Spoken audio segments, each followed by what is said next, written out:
తప్పకుండా మన వాళ్ళని పంపించి గుడి తాలూకు డబ్బు కొట్టేశాడని పోలీస్ కంప్లైంట్ ఇవ్వండి. ఇప్పుడు ఆ స్టేషన్ ఎస్ఐ వాడి తమ్ముడే. వాడే వెళ్ళి వాడి అన్నయ్యని అరెస్ట్ చేసి వీధుల్లో నడిపించుకు తీసుకురావాలి. అది నేను కళ్ళారా చూడాలి, మనసారా సంతోషించాలి. అయ్యా గోపాలం గారు, గోపాలం గారు, మీరు దేవస్థానం సొమ్ము దొంగిలించారని ఎవరో పోలీస్ కంప్లైంట్ ఇచ్చారంట. మిమ్మల్ని అరెస్ట్ చేయడానికి మీ తమ్ముడు గారు వస్తున్నారు.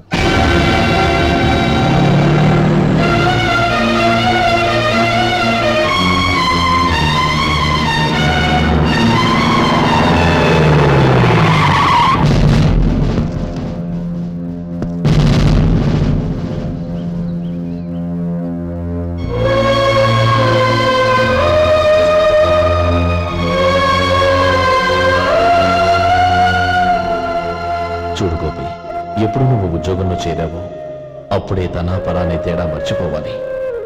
నేరం చేసిన వాడు నీ తమ్ముడైనా అన్నైనా సరే శిక్షించాల్సిన బాధ్యత నీది. అదే నువ్వు నీ ఉద్యోగానికి ఇచ్చే గౌరవం.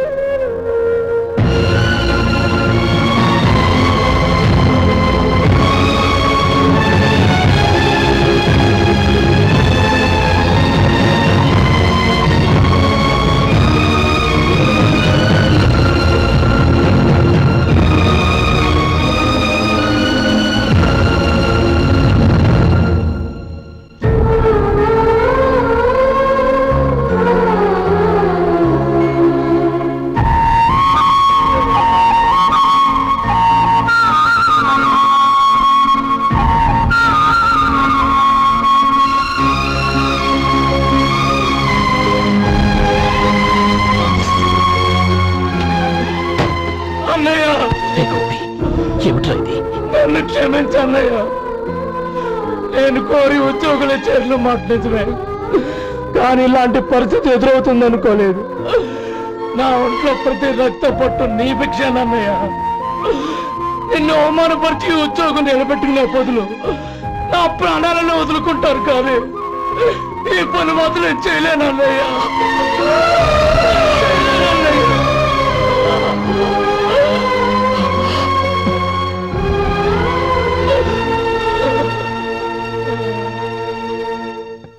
ఏరా, ఇన్నేళ్లు కష్టపడి సంపాదించిన ఉద్యోగానికి రాజీనామా చేస్తావా?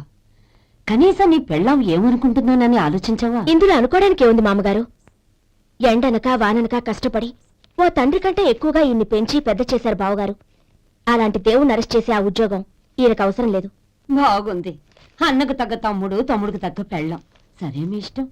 నానమ్మ, అన్నయ్యడి. నమస్కారం అండి. ఓ నువ్వా? రా కూర్చో.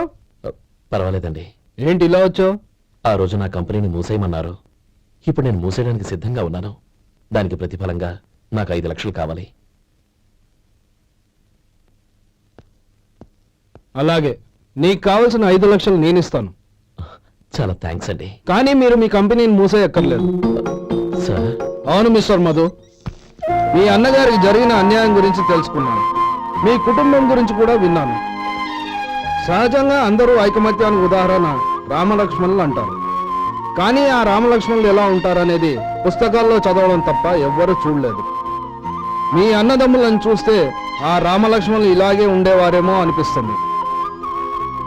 అలాంటి కుటుంబానికి ఇలాంటి ఇబ్బంది రావడం నిజంగా దురదృష్టం. రామునికి హనుమంతుల్లా కాకపోయినా ఏదో ఉడతాభక్తిగా నా వల్ల వీలైన సహాయం ఈ 5 లక్షలు తీసుకో. మీ కంపెనీ పేరు మీదే అన్ని సరుకులు తయారు చేయండి. నేను వాటిని ప్రపంచమంతా మార్కెటింగ్ చేస్తాను. సార్, మీ రుణం ఉంచుకోను, తొందరలోనే తీర్చేస్తాను. స్నేహితుల మధ్య రుణాలేంటి మధు? We are friends.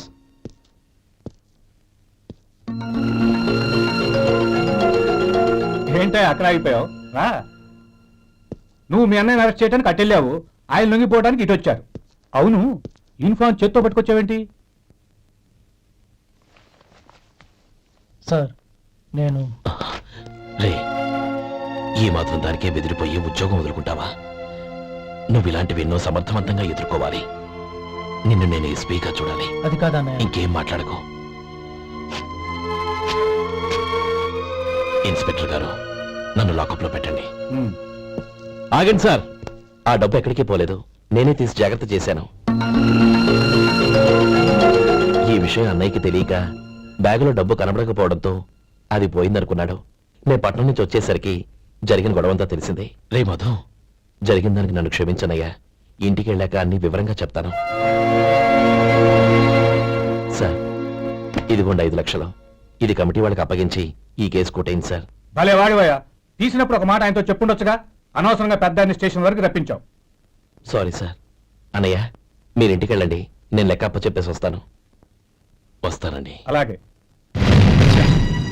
ఎలా దెబ్బ కొట్టాలన్నా కుదరటం లేదు.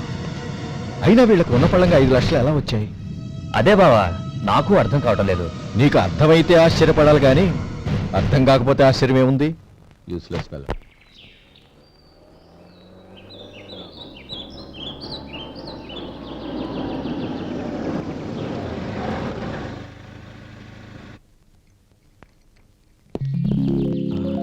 నువ్వు ఎక్కడే ఉండు.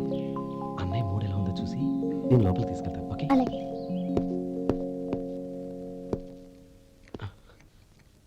అన్నయ్య, ఏంట్రా? నేను చాలా రోజుల నుంచి నీకు విషయం చెప్తున్నాను, గుర్తుందా? ఏ విషయం? అదే అన్నయ్య, నేను ఓ అమ్మాయిని ఓ అమ్మాయిని లవ్. ఓహో, లవ్ చేస్తున్నావా? ఆ విషయం నువ్వు నాకెప్పుడు చెప్పావురా? ఊళ్ళో అందరూ అనుకుంటుంటే నేను విన్నాను.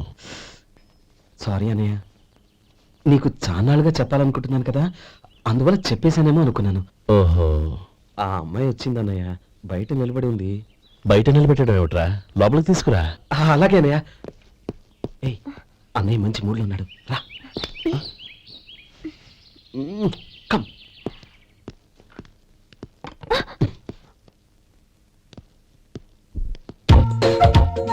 ఎందుకంటావేంటయ్యా? ఆ అన్నయ్య మాట వినగానే మీ డాక్టర్ గడగడ వణికిపోతాడు. అసలు డాక్టర్ చదివే తమ్ముడిని అలా భయపెట్టచ్చా? తప్పు కదా. తప్పేనండి. ఆ, నమస్కారం మేడం. నమస్కారం. అదేంట్రా, మనిషో పక్కనుంటే నమస్కారం ఇంకో పక్కన ఉంది? అది మర్యాద అన్నయ్య, మర్యాద. ఆహా, అవును, నీ పేరేంటమ్మా? నందిని. ఆ? నందిని. నందిని అన్నయ్య. ఏ, ఆ ముక్క తను చెప్పలేదా?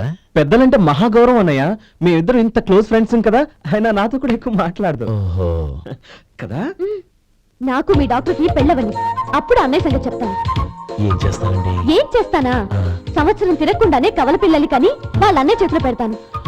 వాళ్ళకి 5 సంవత్సరాలు వచ్చేసరికి ఆయన్ని బాగా ముట్టిగలేస్తారు. అవును, అమ్మాయి మోహం చూడకుండా నిర్ణయం తీసుకోనరా? తలెత్తు. ఏం చెప్తావు? అదేనండి, నందిని గారు వచ్చి వెళ్ళారని చెప్తాను. గుడ్, పైకొస్తావు. నేను మీ అన్నయ్య. అవును. నందిని, ఏమైంది? ఎందుకు ఏడుస్తున్నావు? ఈయన మీ అన్నయ్యని తెలియక తెలియక హాస్పిటల్ దగ్గర మర్యాద లేకుండా దురుసుగా మాట్లాడాను. ఆయన ఈ పెళ్లి తప్పుకోరు. ఊరుకో, అలాంటి చిన్న చిన్న విషయాల్ని మా అన్నయ్య పట్టించుకోడు. అయినా నేను కన్విన్స్ చేస్తాను కదా. ఆయనకంత అవమానం జరిగాక ఎందుకు కన్విన్స్ అవుతారు? అవ్వరు. చూడు, నువ్వు వేరే పెళ్లి చేసుకొని నీకు పుట్టబోయే బిడ్డకు నా పేరు పెట్టుకో. ఏంటా మాటలు? నేనే నుయ్యో చూసుకుంటాను. అదిగో ఆ చూపు చూడు, ఆ చూపు ఒకలా ఉంది. నందిని, ఖచ్చితంగా ఆయన ఆగు. పెళ్లికి ఒప్పుకోను. నందిని, నా మాట విను ప్లీజ్. నందిని, ఆగు. రేయ్ శేఖర్, ఆ అమ్మాయి చెప్పింది నిజమే. తనని ఎప్పుడైతే హాస్పిటల్ దగ్గర చూశానో అప్పుడే నేను నిర్ణయానికి వచ్చేసాను. విన్నావా? నేను చెప్పానుగా, ఆయన ఆల్రెడీ ఓ నిర్ణయానికి వచ్చేసారట. ఇక నేను వెళ్తాను. అలాగే వెళ్ళు. వెళ్ళి ఈసారి వచ్చేటప్పుడు మీ అమ్మా నాన్నల్ని తీసుకురా. ముహూర్తాలు ఎప్పుడు పెట్టుకోవాలో నిర్ణయించుకుంటాం. అర్థం కాలేదా? నువ్వే మా వాడికి సరైన చోటి. అదే నేను తీసుకున్న నిర్ణయం.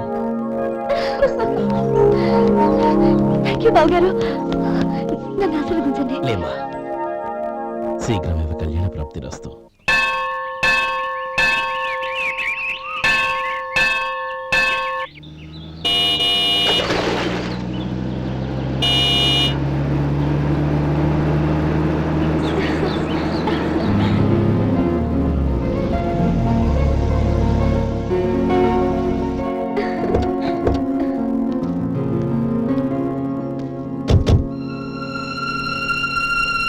రామ్మా.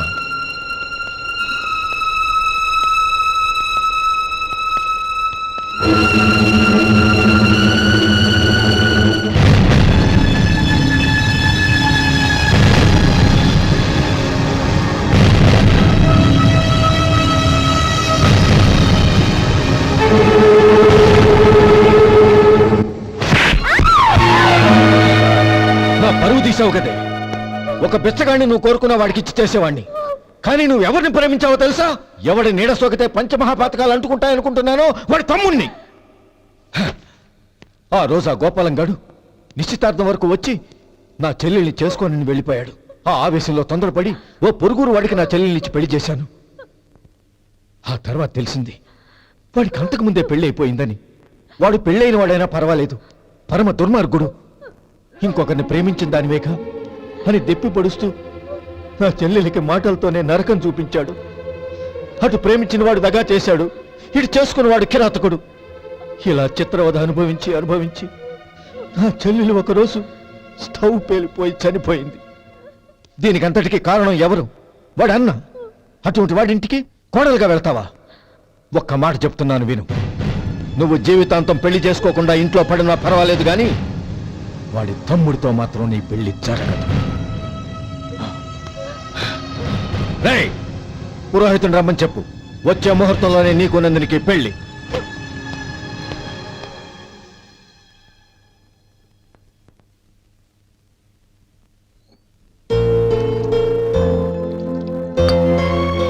ఒరే, అదేంట్రా ఒక ముద్దైనా తినకుండా చేయగడిగేశావు? నాకు ఆకలి కాలేదు నానమ్మ.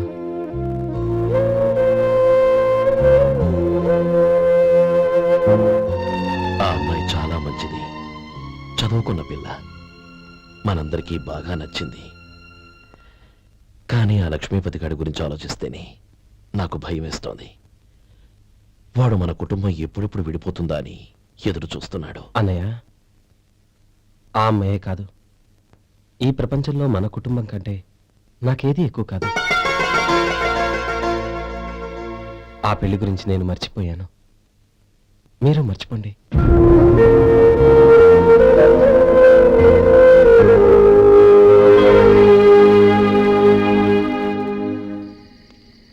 శేఖర్, నువ్వా? ఏంటి ఈ టైంలో వచ్చావు? నీతో ఓ విషయం మాట్లాడాలి. ఒకసారి బయటకు వస్తావా?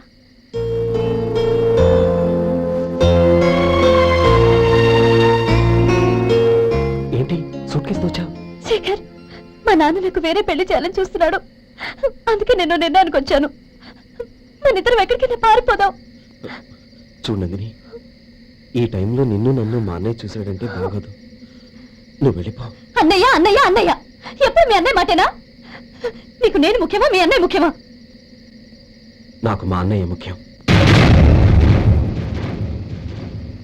శేఖర్, నీ గుండెల మీద చేయి వేసుకొని చెప్పు. నన్ను మర్చిపోయిన సుఖంగా ఉండగలవా? అది నాకు తెలియదు, కానీ మా అన్నయ్యకు తలవంపులు తెచ్చి ఖచ్చితంగా నేను మనశ్శాంతితో ఉండలేను. నా పరిస్థితి అర్థం చేసుకో. దయచేసి మీ నాన్న చూసిన సంబంధం చేసుకుని సుఖంగా ఉంటుంది. చాలా టైం అయింది, ఇంకా బయలుదేరు. నన్ను క్షమించు.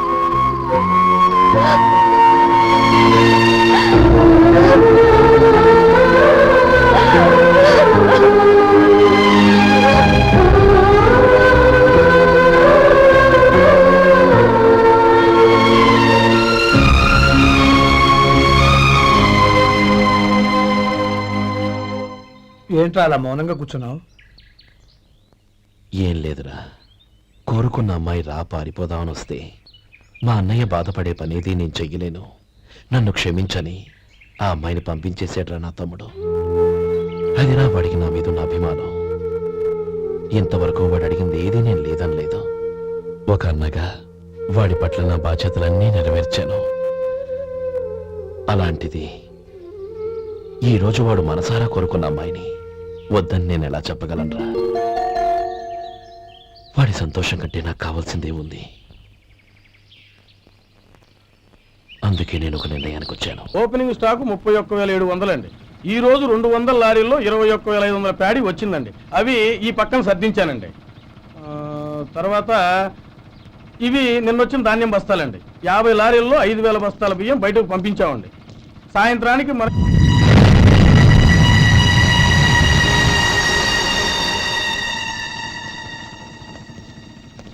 వీడెందుకు వచ్చాడు ఇక్కడికి? నమస్కారం. ఎందుకు వచ్చాడో అడుగు. నీ సహాయం అర్థించొచ్చాను.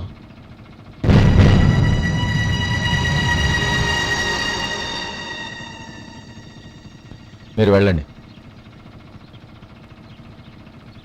ఆ రోజు నీ చెల్లెల్ని నేను చేసుకోనన్నాను. ఏ పరిస్థితిలో అలా అన్నానో నీకు తెలుసు. నేను చేసింది తప్పని నీకు అనిపిస్తే ఆ తప్పుకి నా తమ్ముని శిక్షించద్దు. మన మధ్య ఉన్న విరోధం తెలియక వాళ్ళు ప్రేమించుకున్నారు. నేను నా తమ్ముడికి నీ కూతుర్ని మని అడగడానికి వచ్చాను. దయచేసి వాళ్ళ పెళ్లికి అంగీకరించు. నీ మొహం చూస్తేనే పాపమని సొంత ఊరినే వదిలేసి వచ్చిన వాణ్ణి. అలాంటి నేను నీ ఇంటికి నా బిడ్డనివ్వాలా? ఇన్నేళ్లుగా నీ నీడ కూడా నా మీద పడకూడదని పట్టుదలగా ఉన్న నేను దాన్ని వదులుకొని నీతో సంబంధం కలుపుకోవాలా? సరే, నేను నా పట్టుదలని ఆత్మాభిమానాన్ని అన్నిటినీ వదులుకొని నా కూతుర్ని తమ్ముడికిచ్చి చేశానే అనుకో. దానికి బదులుగా నువ్వేం వదులుకుంటావు? ఏం వదులుకుంటావో చెప్పు.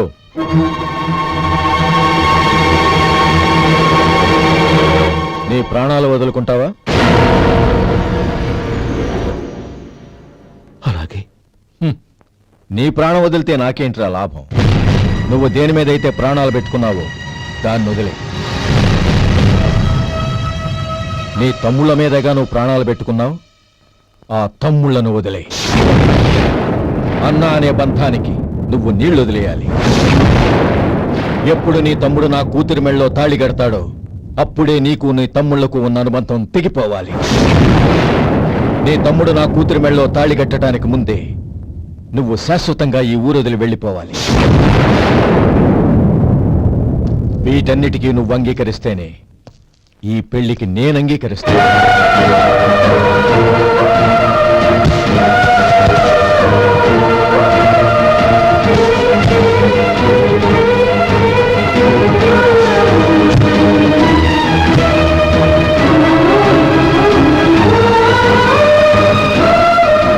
ఏమంటావు?